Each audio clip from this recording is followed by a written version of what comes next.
do të na çojë drejt zgjidhjes përfundimtare të kësaj problematike hap pas hapi me Korporatën Shqiptare të Investimeve,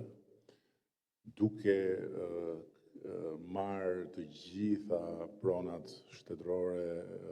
që janë ende në Tiranë apo në vende tjera,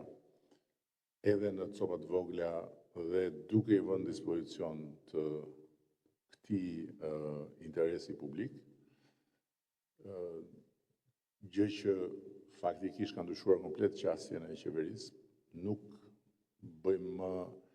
asnjë shitje apo dorëzim të një copse në favor të investitorëve privat në Tiranë, po përkundrazi kërkojmë që shteti njësoj si pronarët privat të përfitojë nga ato. Dhe në këtë mënyrë kemi disa projekte që tani më janë drejt finalizimit të kontratave për të përfituar në disa vite zyra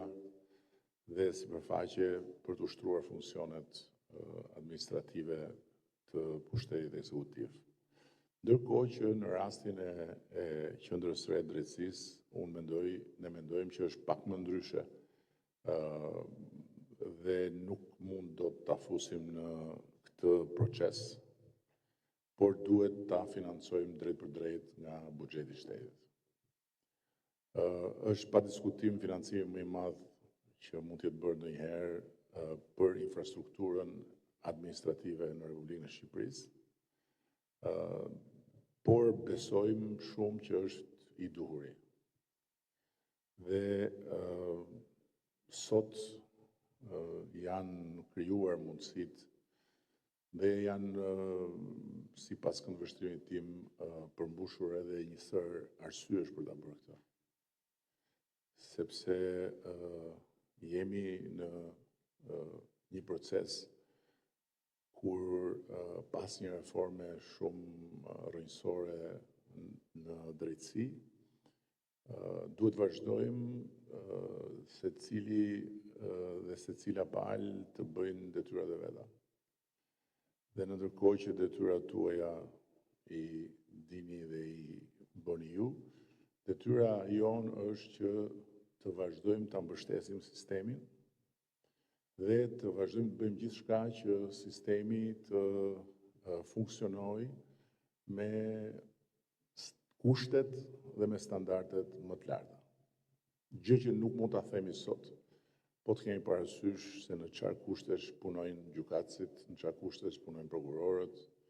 në çfarë lloj zgëqjes edhe kthinash zhvillohen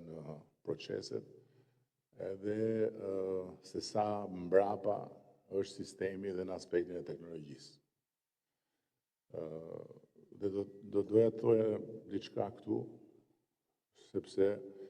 besoj që është shumë e rëndësishme të kuptohet si duhet. Po nuk u kuptuar si duhet, nuk ka për të pasur asnjë progres të qëndrueshëm në vënien në dispozicion të sistemit të teknologjisë, siç ne kemi bërë. Jo fjala e kryeministrit Edi Rama në këtë prezantim të projektit për sa i përket godinave të reja të institucioneve të